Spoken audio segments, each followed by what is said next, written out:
10절 말씀 함께 읽겠습니다. 한 목소리로 같이 읽도록 하겠습니다. 시작. 그러나 너희는 택하신 족속이요 왕같은 제사장들이요 거룩한 나라요 그의 소유가 된 백성이니 이는 너희를 거룩한 데서 불러내어 그의 기이한 빛에 들어가게 하신 이의 아름다운 덕을 선포하게 하려 하심이라.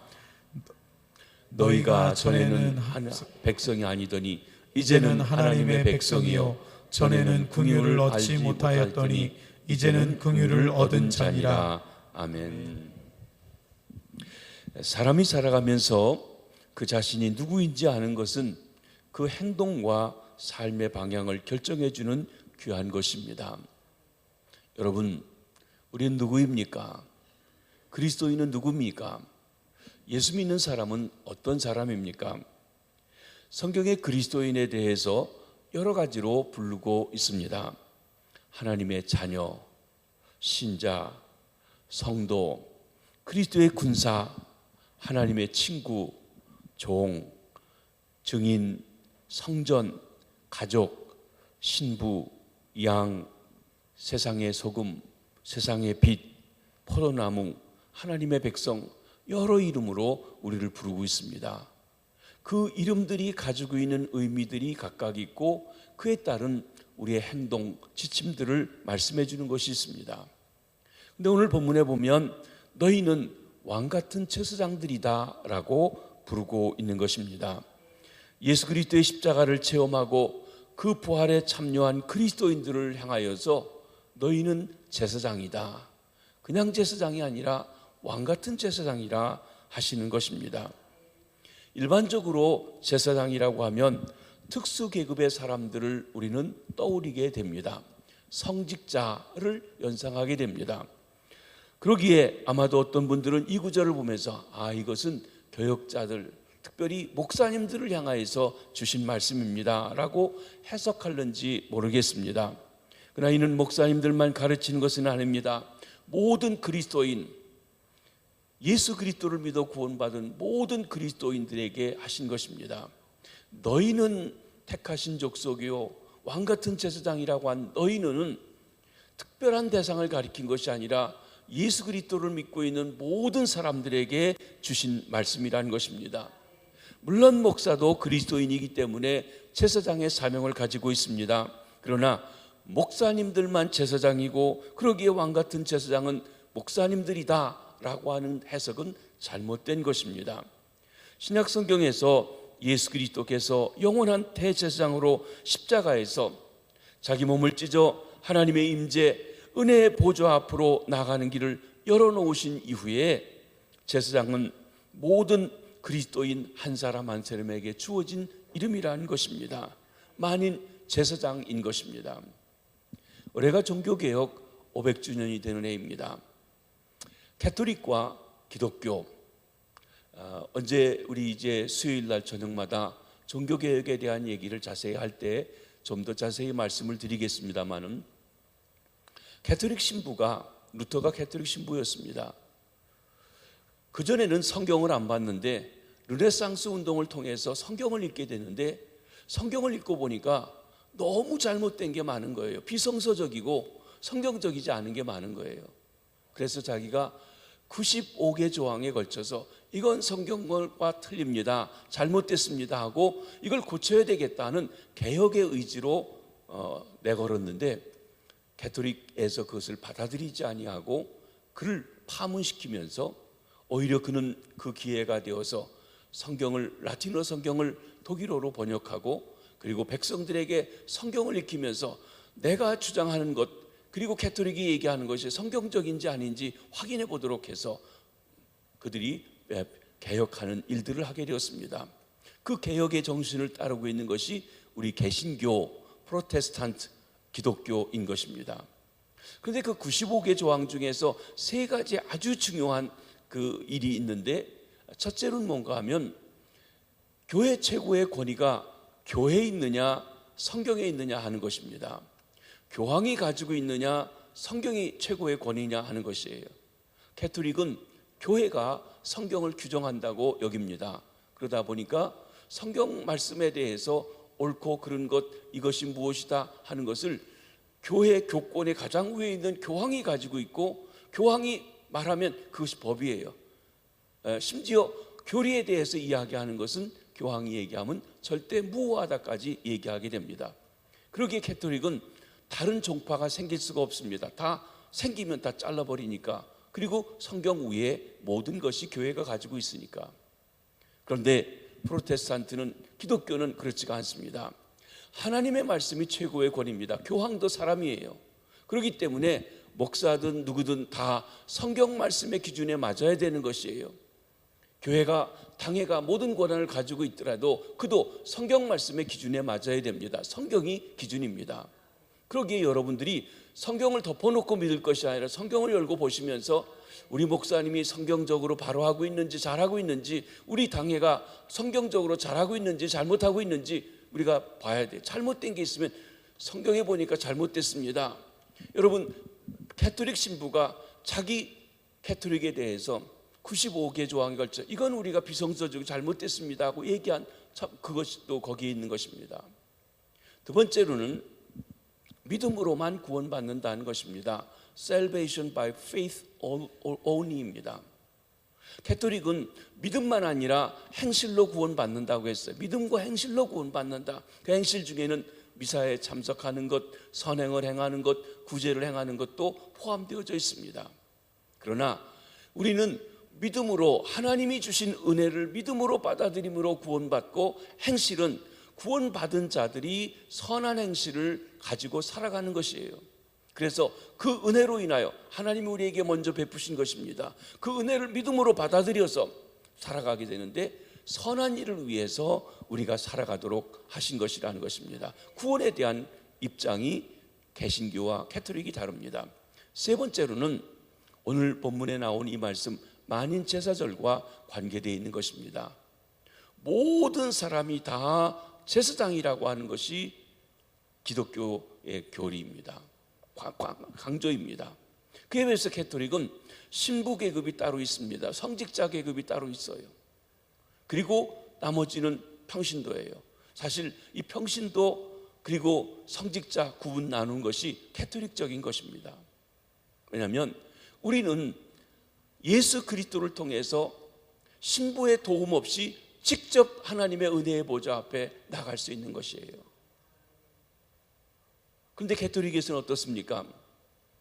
신부님에게 고해성사도 하고, 신부님이 중간에서 중재하지 않으면 하나님 앞에 갈 수 없다고 생각하는 그 중간에 제사장적인 역할을 담당하고 있어요.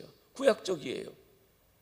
그래서 캐톨릭에서는 예배를 하는 데 있어서 구약의 제사와 같이 그리스도의 피 흘리심 그리고 떡을 주심, 이것에 대한 것을 강조합니다.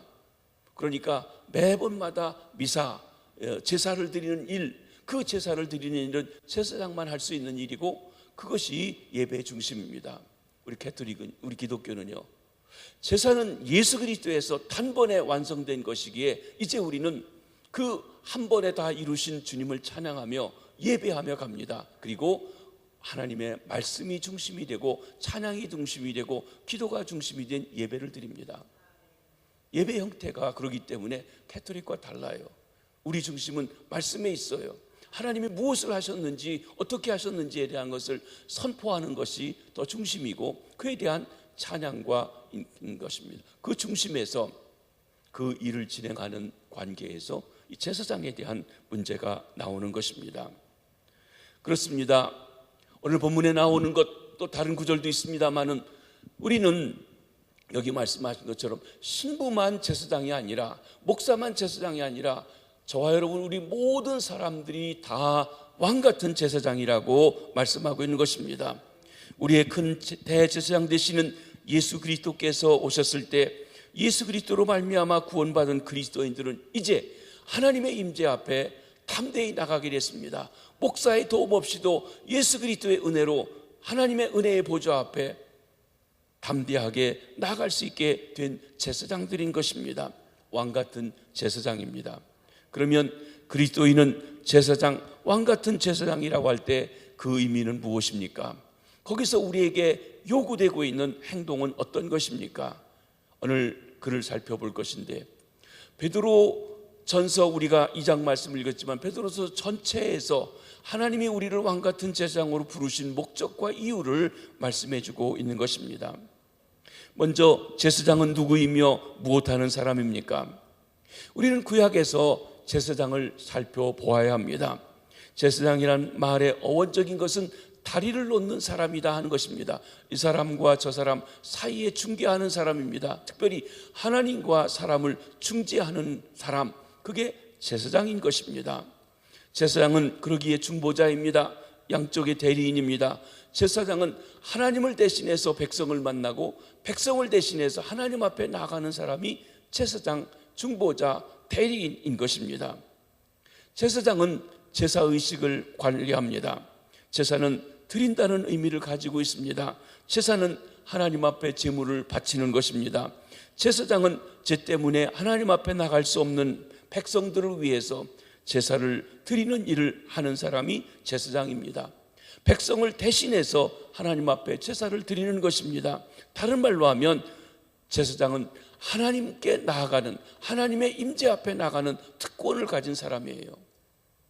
백성들이 감히 하나님 앞에 나갈 수 없는데 구약의 성막이라든지 이런 제도에서 백성들은 성막 앞에까지 짐승을 가지고 올 수 있었지만 제단에 나아가고 제물을 드리고 하는 일은 그들이 드릴 수 없었습니다. 제사장들이 대신 해야만 했던 것입니다. 제사장은 스스로를 깨끗하게 하고 정결하게 하고 백성을 위해서 제사 드리는 직분을 맡았습니다. 그러면 제사장은 누가 되었습니까? 어떤 사람이 제사장을 될 수 있었습니까? 족장 시대에는 족장들이 제사를 드렸습니다. 아브라함, 이삭, 야곱, 이런 사람들이, 족장들이 바로 그 가문 전체에 대표해서 하나님 앞에 제사를 드립니다. 장자권 속에는 제사장이 된다고 하는 의미를 포함하고 있습니다. 야곱이 장자권을 빼앗으려고 형에게서 그 발버둥 치었을 때 그 장자권에는 그 가문의 이름이 그를 통해서 이어져 가는 게 있습니다. 또한 제사 드린 권한이 있습니다. 나아가서 아버지의 유산을 상속할 때 2배나 더 많이 받는 그 권한이 있습니다. 그 중에 우리는 2배 받는 물질의 축복에 대한 관심이 많지만 사실 더 중요한 것 중에 하나는 온 가족을 대표해서 대신해서 하나님 앞에 제사를 드리는 그 권한이 이 장자에게, 장자권을 가지고 있는 그 가문의 어른에게 있다고 하는 것입니다. 족장에게 있었습니다. 출애굽 이후에 이 제사권은 제도적으로 완성되게 되었습니다. 제사장은 레위인 중에서 되었는데 레위인 중에서도 고핫 자손 중에서도 아론의 후손들에게만 되었습니다. 아론의 후손들에게, 아론에게 제사장을 주고 아론의 아들들이 제사장이 되게 하고 아론의 후손들만 제사장이 되게 했습니다. 이것 때문에 같은 레위 지파 중에서도 갈등이 있었습니다. 왜 똑같은 레위 지파인데 아론의 후손만 되냐, 우리도 하게 해달라 하면서 갈등했다가 오히려 하나님께서 이렇게 그들을 땅이 갈라져서 죽은 고라 자손도 있었고, 또 하나님께서 모든 지파의 지팡이를 하나씩 다 갖다 놨는데 아론의 지팡이에서 싹이 나면서 하나님께서 그 지파를 통해서 그를 후손들을 통하여서 제사장이 되게 하는 일을 하나님의 뜻인 것임을 보여주는 일들도 있게 되었던 것입니다. 그래서 같은 레위 지파지만 고라 자손이나 무라리 자손이나 게르슨 자손 같은 레위 지파 사람들은 성막에서 제사 드리는 것을 돕는 일, 성막을 거두고 옮기고 하는 일들, 제물을 치우거나 제물 제사 드린 이후에 다른 것을 하는 일을 했지만 제사 드리는 일만은 바로 아론의 자손들만 되었다고 하는 것입니다. 이렇게 보면 구약의 제사장은 혈통에 따라 되어진 것입니다. 제사장은 제사를 드릴 때 반드시 제물을 가지고 하나님 앞에 성소에 나가야만 했습니다. 제물을 가지지 않고 성소에 들어갈 수가 없었습니다. 제물은 짐승이든지 소나 양이나 비둘기든지 때때로 제사의 종류에 따라서 야채, 기름, 밀, 소금, 감료 같은 것을 가지고 나갔습니다. 그런데 하나님의 임재를 상징하는 법궤가 있는 지성소에는 제사장이라고 한다고 다 들어갈 수가 없었습니다. 여러분, 당시 성막을 가리켜서 이야기한다면 일반 뜰까지는 일반 백성들이 왔는데 성소에는 제사장이 들어갔어요. 그런데 지성소, 지극히 거룩한 곳, 하나님의 임재가 있는 곳, 법궤가 있는 곳에는 휘장이 쳐져 있고 거기는 아무도 들어가지 못하고 1년에 한 번 그의 대제사장 한 사람만 들어갈 수가 있었습니다. 그것도 아무 때나 들어가는 것이 아니라 대속제일, 욤키풀이라고 불리워지는 그때 피를 가지고 지성소에 들어가 온 백성의 죄를 위해서 제사를 드렸습니다.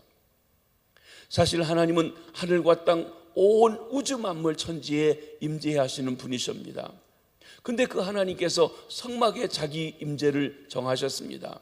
그래서 성막을 바라볼 때 하나님이 저곳에 계시다고 그랬습니다. 그 중에 어디에 계시느냐? 바로 지극히 거룩한 지성소에 계셨습니다. 지성소 중에서 어디에 계시느냐? 법궤에 있는 위에 계셨는데 법궤의 두 그룹 천사 사이에 계시다고 해서 그곳을 가리켜 시은좌 또는 속죄소, 은혜의 보좌라고 불리웠던 것입니다. 그러기에 은혜의 보좌 앞에 나간다고 하는 말은 사실은 하나님의 임재 앞에 나간다고 하는 표현이었던 것입니다. 그런데 그 은혜의 보좌 앞에 나갈 수 있는 사람은 단 한 사람, 대제사장 이외에는 없었습니다. 제사장이라고 나갈 수 있는 게 아니었다는 것입니다. 이렇게 볼 때 구약의 제사장은 혈통적이고 제도적이고 특수계급의 직책이었음에 틀림없는 것입니다. 그런데 임무는 하나님 앞에 직접 나갈 수 없는 백성들을 대신해서 하나님 앞에 나갑니다. 백성들의 죄를 짊어지고 나가기도 합니다. 백성들의 감사를 대신 짊어지고 갔습니다. 그래서 하나님의 임재 앞에 나가는 일을 했습니다. 성소까지는 일반 제사장이 했지만 지성소까지는 오직 대제사장 한 사람만 그 일을 감당하게 했던 것입니다. 또 구약 성경의 확대된 의미에서 제사장의 역할에 대해서 언급되고 있는 부분이 있습니다. 출애굽기 19장 6절에 보면 하나님은 이스라엘 백성이여 이스라엘 백성들을 가리켜서 너희가 제사장의 나라가 되라고 했어요. 국가적으로 제사장의 의미, 제사장의 직분을 감당하는 일을 하라고 하신 것입니다. 이는 세계 모든 민족을 대신해서 하나님 앞에 서서 믿음 모든 민족을 위해서 하나님 앞에 기도를 드리고 그 백성들을 중보하는 역할을 감당하는 민족이 되라고 하는 것입니다. 나아가 하나님을 대신해서 만민들에게 하나님의 은혜를, 하나님의 사랑을, 하나님의 공의를 보여주는 역할, 하나님의 뜻을 알리는 민족이 되라고 하는 것입니다. 이게 제사장의 나라가 되라고 하는 것입니다. 신약에 오면 제사장이 어떤 의미를 가지고 있습니까? 오늘 본문에 보면 레위인도 아니고 이스라엘 백성도 아닌 저와 여러분, 예수 그리스도를 구주로 믿는 그리스도인들에게 향하여서 너희는 제사장이라 라고 부르고 있는 것입니다. 이는 구약처럼 혈통적인 것이 아닙니다. 제도적인 것은 더더욱 아닙니다. 교권주의도 없어졌습니다. 그럼에도 불구하고 예수를 그리스도로 믿는 모든 사람을 향하여서 제사장이라고 부릅니다. 그것도 왕 같은 제사장이라고 말씀하고 있습니다. 히브리서에 보면 구약의 제사 제도의 관점에서 우리의 구원을 그리스도께서 어떻게 이루셨는지에 대해서 증거하고 있습니다. 즉 구약의 제사 제도가 십자가에 못 박혀 죽으신 예수 그리스도의 유일하고도 완전한 제사에 의해서 유일하고 완전하다. 영어로는 once for all. 우리말로 하면 한 방에 다 끝냈어요. 영원히 제사가 한 방에 끝났어요. 다시 제사가 필요 없어요. 그래서 우리 기독교에서는 우리가 제사를 드리지 않아요. 예배라고 하지 미사, 제사라고 하는 표현하는 미사라고 하는 말을 쓰지 않는 것입니다. 우리 십자가는 빈 십자가예요. 근데 캐톨릭에는요 아직도 거기서 피 흘리고 있는 예수님이에요. 제사를 드리니까. 그래서 제사 때마다 우리 성찬식을 하지만 이게 예수님의 살입니다. 예수님의 피입니다. 지금도 십자가에서 피 흘려주십니다. 살을 찢어주십니다. 그리고 그때마다 제사를 드리는 거예요. 그 제사를 드리는 거니까 제사장이 필요한 것입니다. 근데 우리는 뭐라고 그래요? 제사는 예수님 때에 하나님 앞에 나가는 것이 완전히 한 방에 다 끝나서 더 이상 제사를 드릴 필요가 없어요. 예수님이 십자가에 더 이상 달려있을 필요가 없어요. 다 끝났어요. 이제는요 다 이루신 것을 기뻐하고 즐거워하고 감사하고 찬송하고 예배하고 경배하는 일이 우리에게 있는 것입니다. 여러분, 예수님이 오직 한 분이신 영원한 제사장이세요. 여러분, 1년의 모든 백성들의 죄를 한 번 욤키풀 데이에 대제사장이 제사드림으로 다 완성되어서 지성소까지 갔다면, 영원한 대제사장이신 그 주님께서 이제는 단 한 번에 모든 제사를 완성하시는 일을 하셨다는 것입니다. 구약에서는 제사장들이 짐승을 가지고 제사를 드렸습니다. 그런데 예수님께서는 소나 양이나 짐승 가지고는 그 가치를 대하신할 수 없어서 자신의 몸을 스스로 제물로 드리시게 되었습니다. 구약의 제사장은 백성들의 죄를 지을 때마다 제사를 반복해서 드려야 했습니다. 1년에 한 번 드리는 욤키불 데이의 제사도 해마다 반복해서 드렸습니다. 그러나 예수님은 십자가 위에서 온 세상의 모든 죄를 단번에 완수호흡 다 완성하신 것입니다. 더 이상 이제 우리는, 이 세상에 있는 사람들은 누구도 더 이상 구약의 제사를 드리지 않아도 됩니다. 양의 피를 드리지 않아도 돼요. 염소의 피를 드리지 않아도 되게 되었다는 것입니다. 이는 예수 그리스도의 죽으심으로 말미암아 제사의 본래 목적인 하나님께 나아가는 길이 열려졌기 때문에 그렇습니다. 여러분, 예수님께서 십자가에 달려 죽으실 때 성전에서 이 성소와 지성소를 가로막고 있는 휘장이 위에서 아래로 찢어짐으로 말미암아 그 지성소에 있는 법궤에 있는 곳이 이제는 가로막히지 않고 열려져 있게 되었습니다. 무엇 때문에요? 십자가 때문에. 그래서 우리는 십자가에 달리신 주님을 통하여서 이제는 대제사장이 아닌데, 이제는 우리가 제사장도 아닌데 하나님의 임재 앞에 나아갈 수 있게 되었습니다. 무엇을 의지했어요? 십자가를 의지해서. 오직 십자가에 달리신 주님, 십자가에서 죽으신 주님으로 말미암아 제사의 본래 목적이 다 완성된 것입니다. 예수님은 그런 의미에서 하나님께 나아가는 유일한 길입니다. 예수님 없이는 하나님께 나아갈 수가 없습니다. 예수 그리스도로 말미암지 않고서는 하나님께 나아갈 자가 없습니다. 그러기에 우리에게는 이 예수 그리스도 외에 다른 제사장이 필요 없는 것입니다. 그리스도를 통하여 우리는 하나님 앞에 나아가는 길이 활짝 열려진 것입니다. 근데 오늘 본문에 보면 예수 그리스도를 믿는 우리를 향하여 너희는 왕같은 제사장들이요 그랬습니다.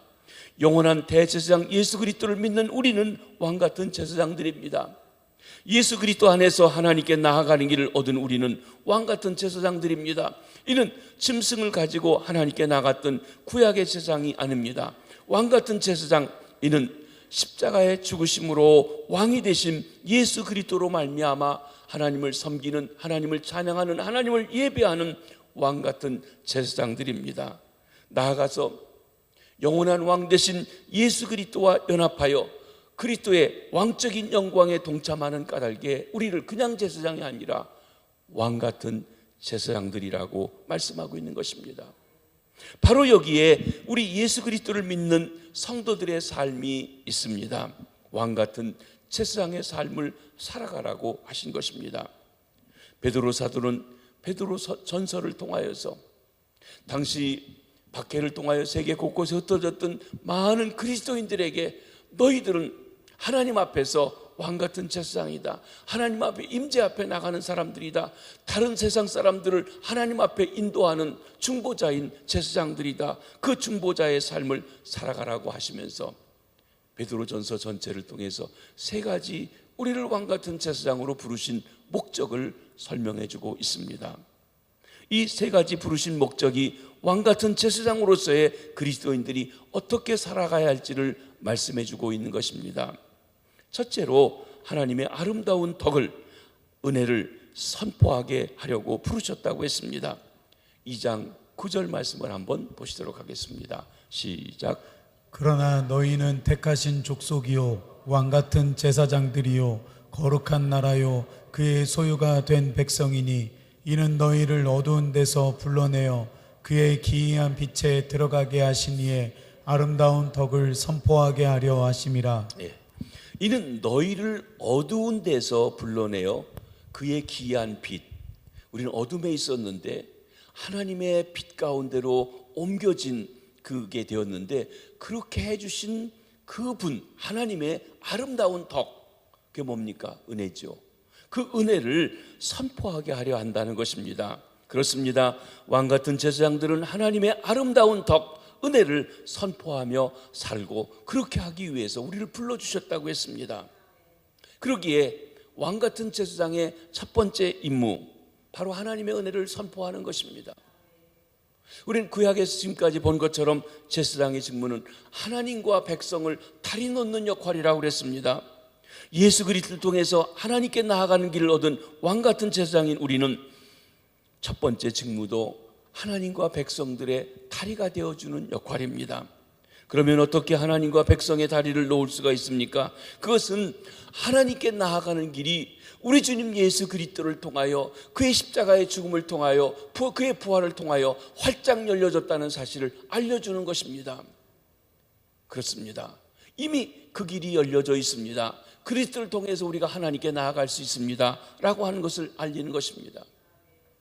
이방인이든 유대인이든 남자든 여자이든 어린아이든 어른이든 부자이든 가난한 사람이든 배운 자든 못 배운 사람이든 죄인이든 도덕군자든 누구에게나 예수 그리스도를 통해서 하나님 앞에 나아가는 길이 열려졌음을 알려주는 것입니다. 예수 그리스도 없이는 나아갈 수 없습니다. 부자라고 도덕군자라고 예수 그리스도 없이 나아갈 수 없습니다.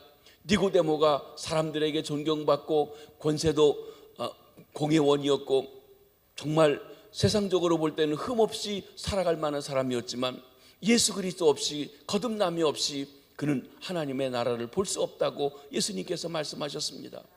그러나 남편이 5 있고 6번째 남자와 살고 있고 동네 사람들에게 손가락질 받는 사람이라 할지라도 예수 그리스도를 통해서 정결하게 되어서 하나님의 임재 앞에 나아갈 수 있다고 또한 말씀하시는 것입니다. 여기에 하나님의 은혜가 있습니다. 어둠에 있는 자가 그리스도 안에서 빛에 들어갑니다. 하나님의 백성이 아닌 자들이 예수 그리스도 안에서 하나님의 자녀, 하나님의 백성이 됩니다. 죄 가운데서 심판과 저주 아래 있는 자들이 예수 그리스도 안에서 용서와 사랑을 받게 됩니다. 이는 하나님의 아름다운 덕입니다. 은혜인 것입니다. 이 아름다운 덕을 선포하고 알려주고 소개해 주는 것, 그래서 하나님과 백성들, 하나님과 믿지 않는 사람들의 다리를 놓는 것, 이것이 왕같은 제사장들이 해야 될 일이라고 하는 것입니다. 사랑하는 성도 여러분, 우리는 왕같은 제사장입니다. 여러분은 예수를 믿지 않고 있는 식구들, 예수를 믿지 않고 있는 형제들, 예수를 믿지 않고 있는 이웃들에게 이 아름다운 덕을 선포하시고 계십니까? 하나님의 은혜를 알려주고 있습니까?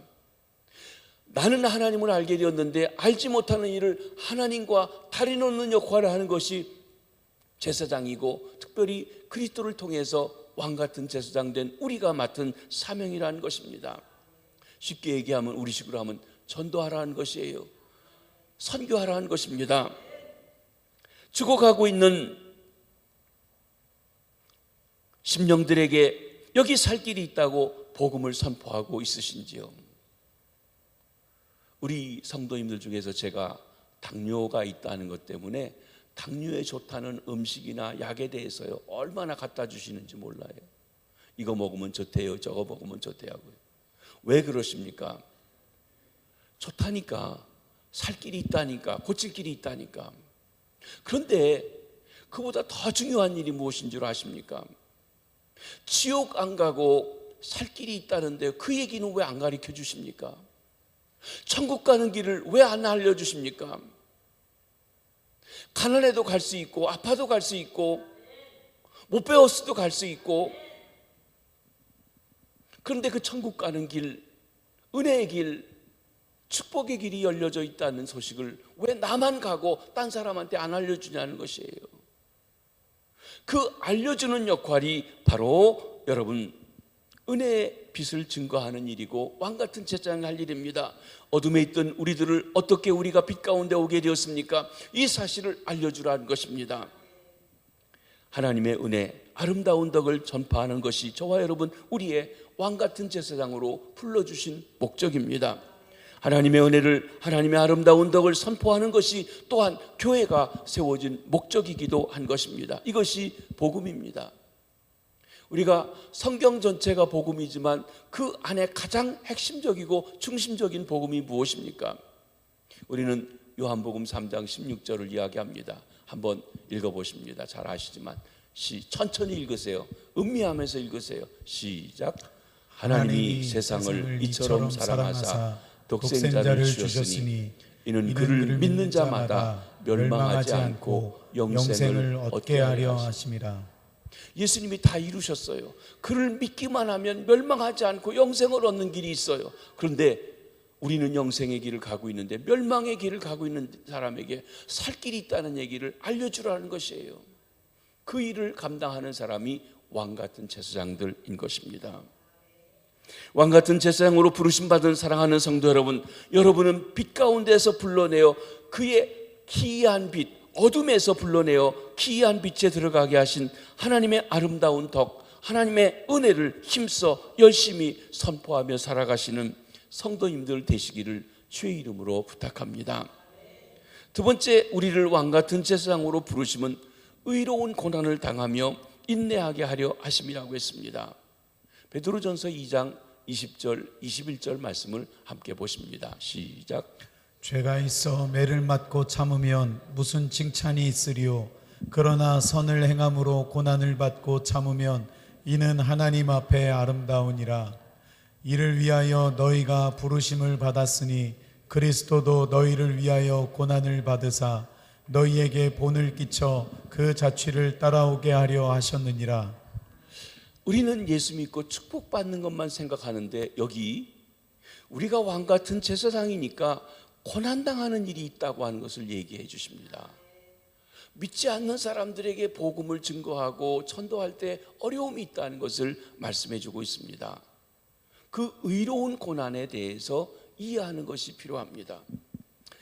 제사장은 하나님 앞에 나갈 때 반드시 제물을 가지고 나가야 된다고 했습니다. 구약의 제사장이 짐승과 짐승의 피를 가지고 나갑니다. 여러분, 피를 갖다가 부어준다고 하는 것은 그 피를 흘린 짐승이 죽었다는 것을 전제합니다.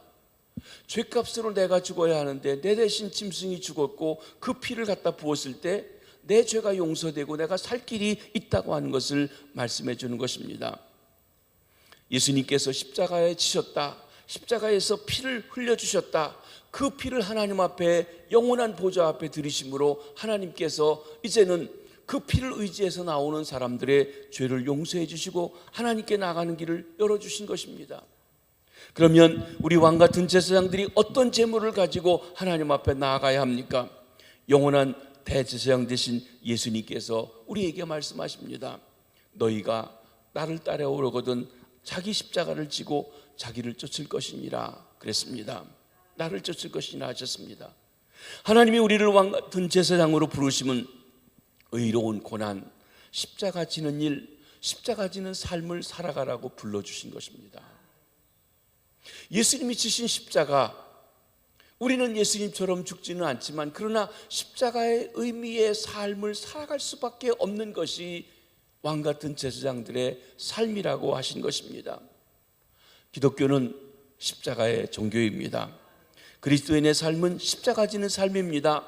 예수 믿는다는 것은 예수님이 사신 삶의 방식대로 살아가겠다고 하는 것을 말씀하시는 것입니다. 예수님은 십자가를 지셨습니다. 그리고 우리에게 말씀하십니다. 아무든지 나를 따라오거든 자기를 부인하고 자기 십자가를 지고 나를 쫓을 것이니라. 그러기에 예수 믿는다고 하는 것은, 특별히 왕같은 제사장이 된다고 하는 것은 십자가를 지고 주님을 따른다는 것을 말씀하는 것입니다. 그러면 십자가 진다는 것은 어떤 의미가 있습니까? 여러분, 십자가는 아름답게 목걸이를 만들었지만 그렇게 화려한 것이 아닙니다. 단순하게 십자가는 사형틀입니다. 십자가 지는 것은 죽으러 가는 것입니다. 그렇습니다. 내가 십자가를 지겠다는 것은 내가 죽겠다고 하는 것을 말씀하는 것입니다. 십자가는 고난, 희생, 아픔, 부끄러움, 수치, 억울함이 그 가운데 있습니다. 그러기에 제가 십자가 지겠습니다 라고 얘기하는 것은 내가 억울함을 당하겠습니다, 내가 분한 일을 당하겠습니다, 내가 부끄러운 일을 당하겠습니다, 내가 수치를 당하겠습니다, 내가 아픔을 당하겠습니다. 내가 고통스러운 것을 감당하겠습니다. 라고 하는 것을 말하는 것입니다. 십자가 지는 것은 피 흘리는 것입니다. 그러나 그 십자가 속에 온 인류의 생명이 있습니다. 대신 예수님이 죄를 감당함으로 말미암아 저와 여러분 우리가 살게 되었습니다. 그 용서받고 의롭다함을 얻고 영생을 누리게 된 것입니다. 그 생명을 얻어 왕같은 제사장이 된 성도들이 이제 자기 십자가를 짐으로 자기를 부인하고 예수님을 따름으로 예수님의 생명이 나를 통해서 또 다른 사람에게 흘러갑니다. 그러니까 예수님과 다른 사람 사이에 내가 제사장의 역할을 하는 거예요. 다리 역할을 한다는 것입니다. 그 다리 역할을 하려고 할 때, 생명을 주려고 할 때 그냥 되지 않습니다. 반드시 생명을 얻게 하기 위해서는 고난이 따르고 십자가를 지는 일이 따른다는 것입니다. 그러기에 십자가 진다는 것은 고난에 참여한다는 것을 말씀하고 있습니다. 베드로전서 2장 20절로 25절에 보면 베드로 사도가 말씀하십니다. 특별히 20절에 보면 죄가 있어 매를 맺고 찾으면 무슨 칭찬이 있으리요. 여러분, 어떤 사람이 고난을 당하는데 죄를 짓고 잘못한 것 때문에 매 맞아요.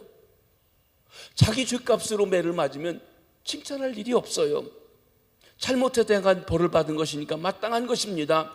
어떤 이는 자기가 잘못하고 어려움을 당하고 벌 받으면서도 내가 십자가 지고 가야지 그럽니다. 그건 십자가가 아니에요. 마땅히 자기 형벌 받는 거예요. 그런데 선을 행함으로 고난을 받고 참으면 이는 하나님 앞에 아름다우니라. 그렇습니다. 의로운 고난을 받고 참고 있습니다. 억울한 고난을 받고 참고 있습니다. 십자가를 지고 참고 있습니다. 대신 죽고 참고 있습니다. 그러면 이는 하나님 앞에 아름답다는 거예요. 여러분 잘 보십시오. 누구 앞에 아름답다고요? 하나님 앞에. 당하는 사람은 너무 힘들어요. 고통스러워요. 사람들 앞에서도 저 사람 예수 믿는 사람이 왜 저렇게 어려움 당하지, 고난 당하지, 뭐 죄진 거 아니야? 하면서 손가락질 받을 수 있어요. 아름답지 않아요. 사람 앞에는 아름답지 않아요. 근데 누구 앞에 아름답다고요? 하나님 앞에. 하나님 보실 때 아름답다는 것입니다. 왜 그렇습니까? 바로 예수 그리스도의 아픔이 우리를 낫게 하고 우리를 살리셨습니다. 그처럼 우리의 아픔을 통해서 그 그리스도의 생명이 흘러가서 치료하고 회복할 사람이 있기 때문에 그렇다는 것입니다. 24절 말씀을 한번 읽어보시겠습니다. 시작. 친히 나무에 달려 그 몸으로 우리 죄를 담당하셨으니 이는 우리로 죄에 대하여 죽고 의에 대하여 살게 하려 하심이라. 그가 채찍에 맞음으로 너희는 나음을 얻었나니. 여러분, 우리가 나음을 얻은 것이 무엇 때문입니까? 예수님이 십자가 달리셔서 그래요. 예수님이 채찍에 맞았기 때문에 우리가 나음을 얻었어요. 그 예수님 믿을 때 예수님의 치료가, 예수님의 그 생명이 우리에게 흘러와서 나음을 주신 것입니다. 그렇습니다. 그런데 아무것도 모르는 사람이 그 예수님을 알기 위해서는 누군가 그 이야기를 전해주는 사람이 필요합니다. 그리고 전해주는 사람이 마치 예수님처럼 십자가 달리는 건 아니라 할지라도 우리가 그것 때문에 고난이 있다는 거예요. 여러분 전도해보면, 예수님을 전해보면 쉽게 받아들이는가요? 아니요. 별의별 소리를 다 합니다. 욕도 합니다. 흉도 봅니다.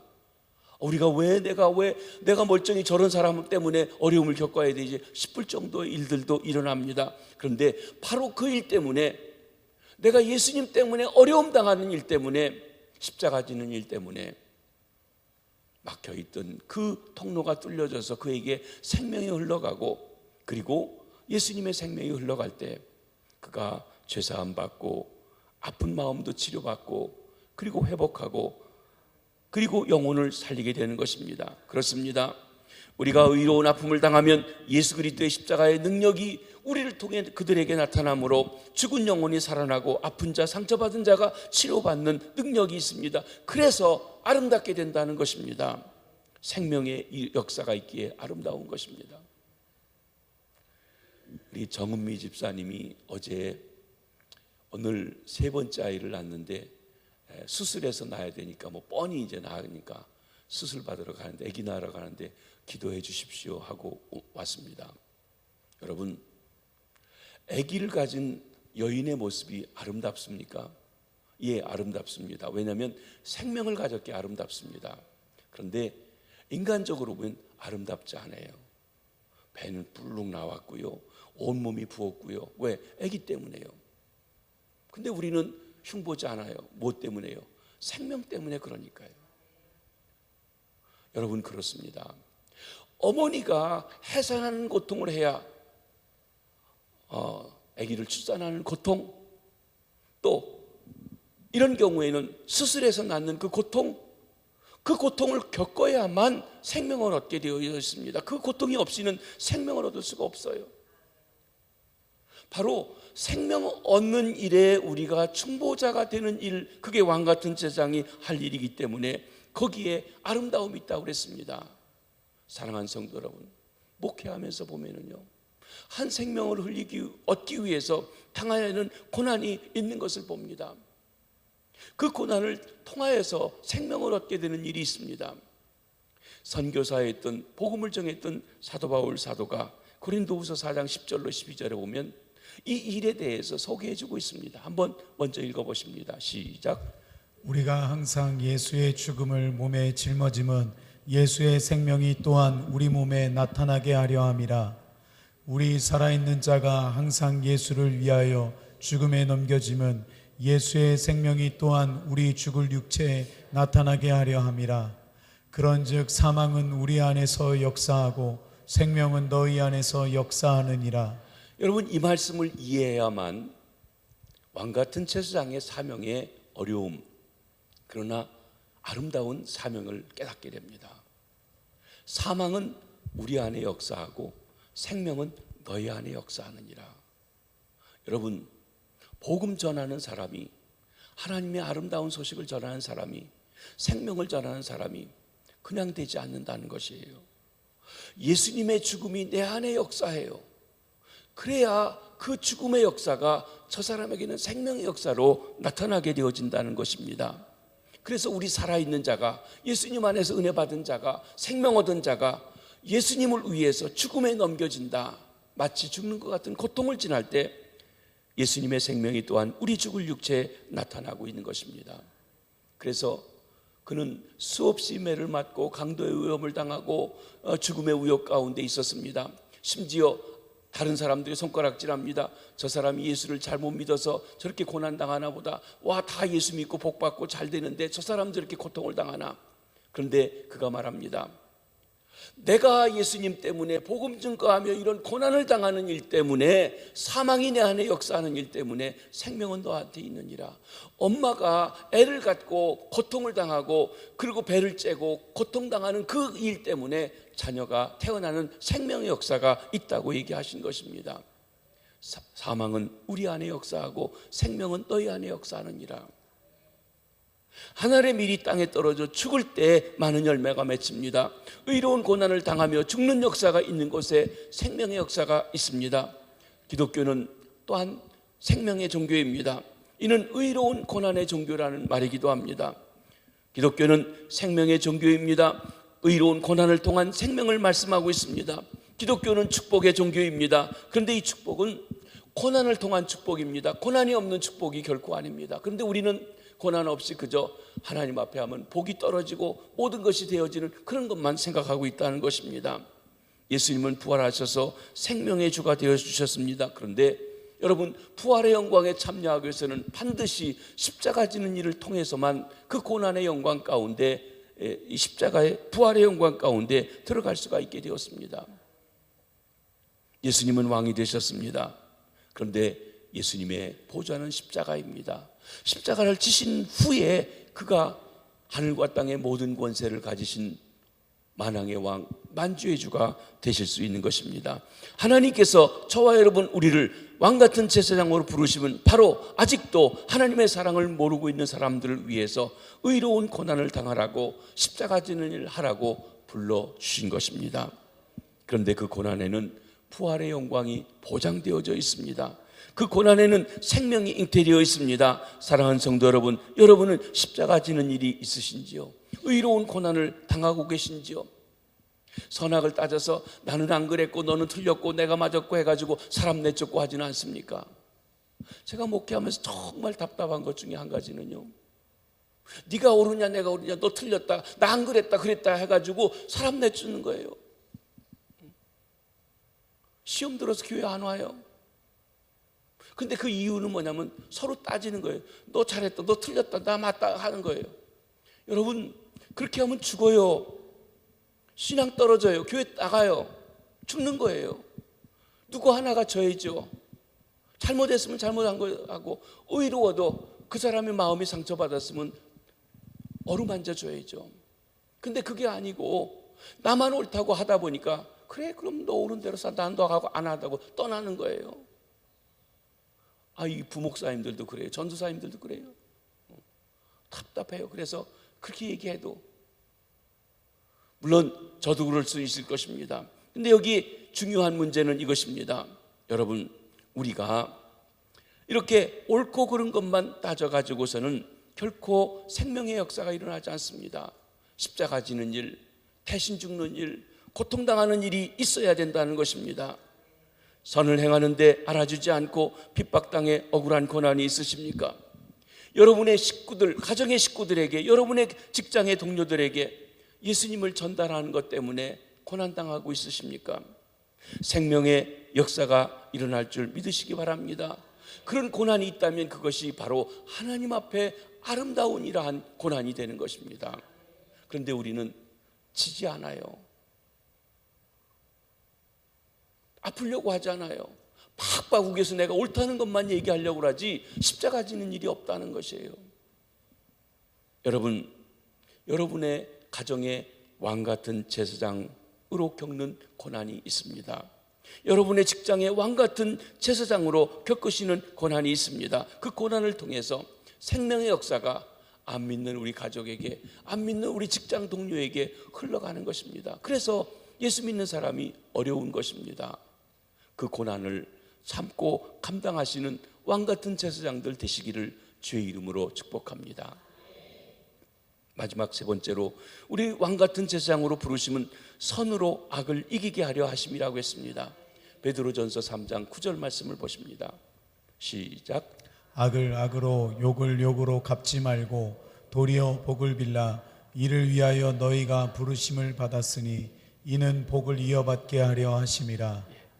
우리가 그리스도인 왕같은 제사장으로 부르심 받은 것은 그리스도 예수 안에서 하나님께 용서받고 나아가 사람들에게 용서를 누리게 하기 위함이라고 했습니다.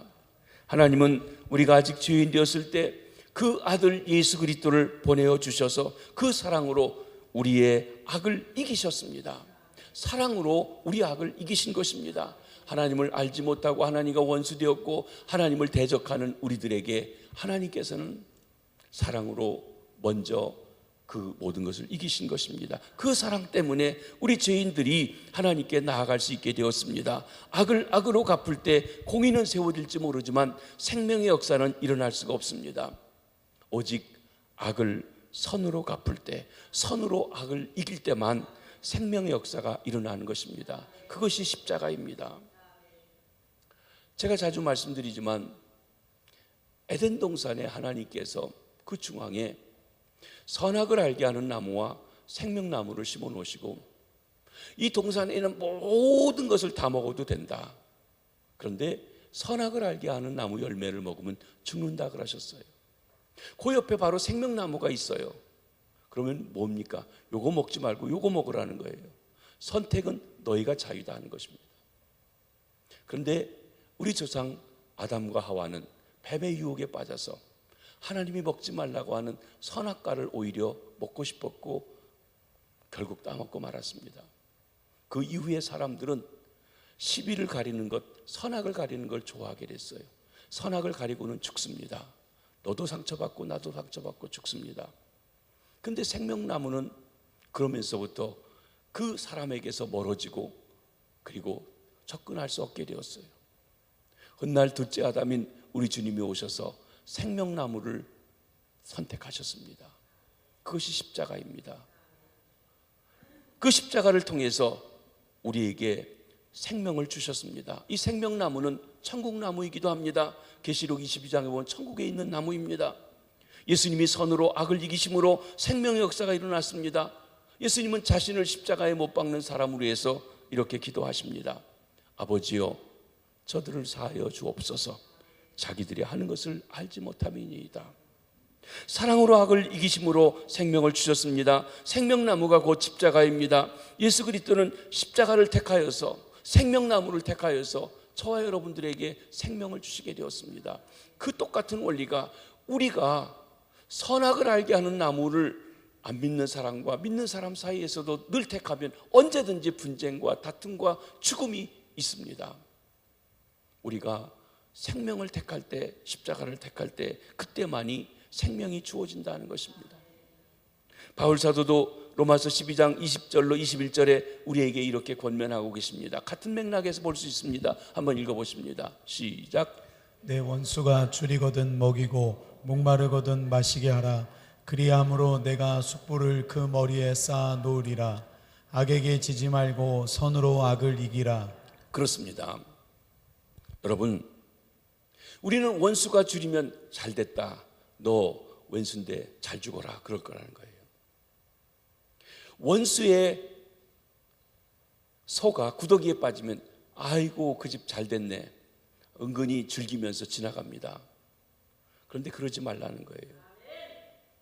원수가 줄이면 오히려 먹을 것을 주고, 구덩이에 그 소가 빠졌으면 건져주고, 그렇게 해서 얼굴에 숯불을 갖다 놓아라, 즉 사랑으로 그 악하게 했던 것을 갚아나가라 그러셨습니다. 악에게 지지 말고 선으로 악을 이기라 그랬습니다. 같은 권면의 말씀이 데살로니가 전서 5장 15절에도 나옵니다. 한번 보십니다. 시작. 삼가 누가 누구에게든지 악으로 악을 갚지 말게 하고 서로 대하든지 모든 사람을 대하든지 항상 선을 따르라. 선으로 악을 이긴다, 아주 어려운 일입니다. 한 시골에 농사를 짓는데 가물어서 비가 오지 않는 거예요. 물을 댈 수가 없습니다. 이분이 부지런하고 지혜가 있어서 발동기를 돌려가지고 양수기를 해가지고 물을 퍼서 자기 논에다가 물을 가득 댔습니다. 그런데 그 다음날 가봤더니 물이 하나도 없어졌어요. 밑에 집 사람이요, 그 물꼬를 살짝 트니까 물이 전부 밑으로 다 내려간 거예요. 그러니까 그 사람은 그냥 요만한 구덩이 하나만 살짝 트니까 물이 다 빠져간 것이에요. 화가 몹시 났습니다. 씩씩거렸습니다. 그래도 이 사람이 크리스찬이기 때문에 참고 한 번 더 물을 가득 댔습니다. 그 다음 날 가봤더니요, 물이 다 빠져 없어갔어요. 아니 이럴 수가 있습니까? 이웃집에서 씩씩거리고 분이 나고 화가 났는데 그래도 이 사람이 좋은 그리스도인이었던 것 같아요. 목사님에게 찾아가 상담을 했습니다. 목사님, 내 이웃이 이렇게 못된 사람이 있는데 어떻게 할까요? 가서 한바탕, 나한테 왜 물으러 왔냐고, 그냥 가서 멱살 잡고 싸우지, 그 얘기를 들으려고 왔는데 그 목사님은 저하고 달리 아주 훌륭한 목사님이셨던 것 같아요. 형제님, 먼저 그 집 논에다가 물을 대주고 당신 논에다가 물을 대십시오 그러더래요. 그래서 그 집 논에다가 먼저 물을 대주고 자기 논에 댔더니요, 이 사람이 싸우러 올 거 기대하고, 그리고 한바탕 자기도 한번 내가 하려고 했냐, 그 물이 터져서 물이 내려온 걸 이렇게 대답하려고 했는데, 억지를 쓰려고 했는데 할 말이 없는 거예요. 그리고서는 미안하다고, 나도 당신이 믿는 하나님을 믿겠다고 그렇게 얘기하더라는 것입니다. 이 사람은 선으로 악을 이겼습니다. 어떤 그리스도인 집에 닭을 키우는데 아마 이렇게 놔서 키우는 방목을 했는데, 여러분 닭이 가둔 데만 있지 않고 왔다 갔다 하거든요. 옆집에 똥을 잔뜩 싸고 다닌 거예요.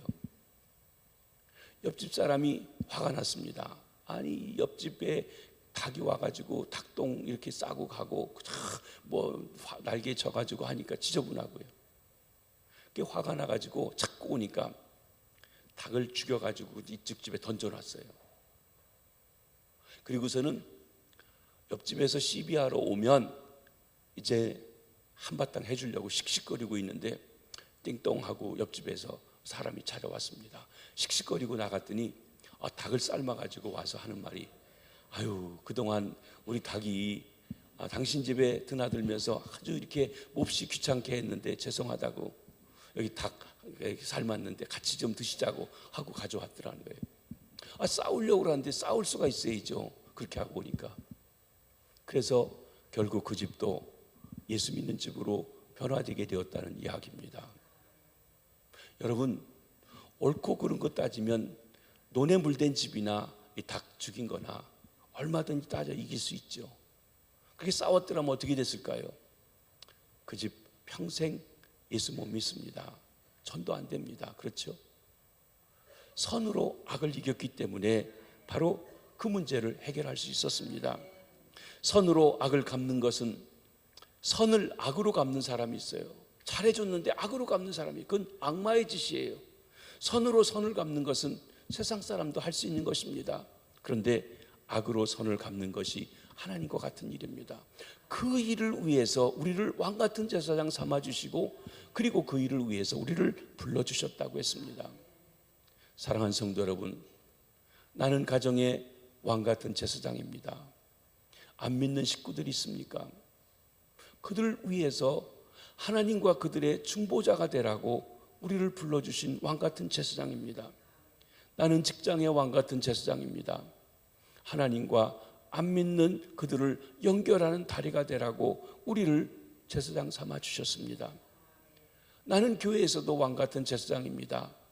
어리고 신앙생활 처음 하고 하는 사람, 내가 오래됐고 내 직분이 가다고 의시되라고 하는 것이 아니라, 오히려 우리가 직분이 더 중할수록, 더 오래 믿었을수록 우리는 기득권을 자랑하는 것이 아니라 새로운 사람을 섬기고 돌아보고, 그리고 그 생명이, 축복이 흘러가게 하는 왕같은 제사장이라는 것입니다.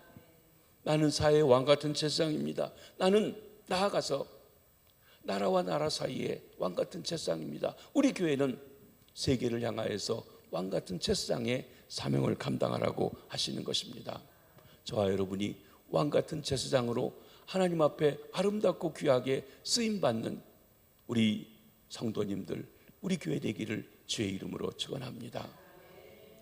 우리 찬송같이 부르시겠습니다. 때로는